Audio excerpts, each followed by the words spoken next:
Joe Mackenzie here, your watercolor coach. Remember to keep the whites of your paper white and your paints wet, mask for value, mix for color. We're going to hang out here just for a minute because what I'm showing here is that the colors on my palette, these are the colors that I mixed on my palette to paint these apples.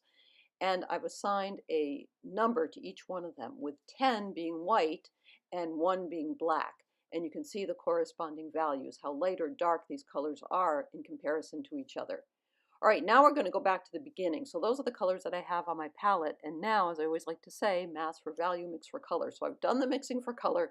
Now I'm masking for value. I'm putting those colors, or numbers if you want to think of them as numbers, and putting them in to the masses. So all of the sevens and eights are going in the light areas, and all the colors that are down in the threes and fours are going in the dark areas. So you can think of it that way. I prefer to think about it in terms of lights and darks, but you can also, if you're a number person, you can think of it in terms of number.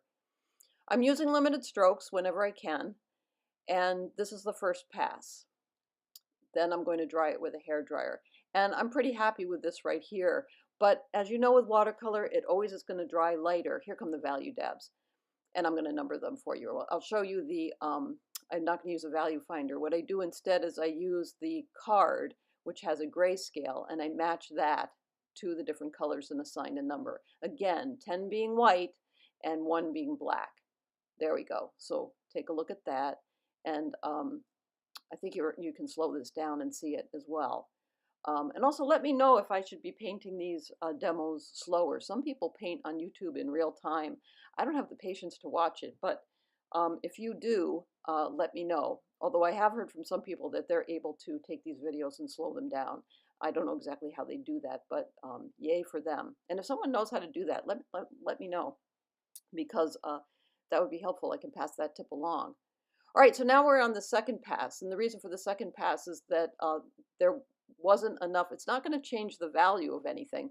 It is going to change the brightness, however, because putting in a second coat is going to make some of those colors that I've already used. I'm not mixing up new colors. These are still the same colors that I used before, but it is going to make them a little brighter because it has a second coat. You know, the same way it would if you were painting a room, for example. You know, you put on that second coat. Anyway, that's the other kind of painting a room, painting a fence. But there's some similarities. Things are looking kind of okay here. I'm not completely displeased, but I'm getting rid of something. You can see that that apple is behind the edge of the plate, so I'm lifting that up, which you can do by wetting the paper and doing a little bit of pulling with a brush. All right, so I could have stopped here and considered stopping here, and here you can see the value, what do you call them, dabs in relation to the painting. Gosh, oh, this happens to me all the time. I look back and I think, oh, I wish I had stopped here. But what I did was I wanted to stay true to what I saw, not what I think I saw.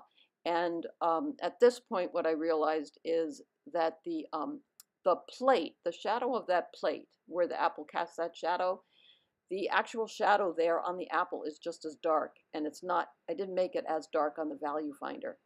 I mean, with the color that I chose from the value finder. So I'm going to go back and fix that,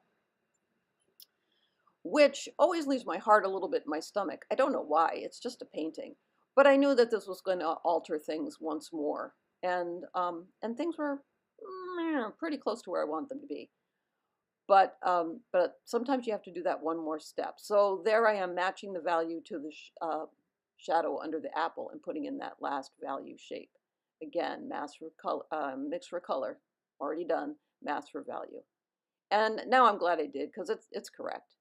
So so I hope that's helpful to you. And remember, please sign up for my YouTube channel and tell a friend to sign up for my YouTube channel, and because that would be so exciting for me.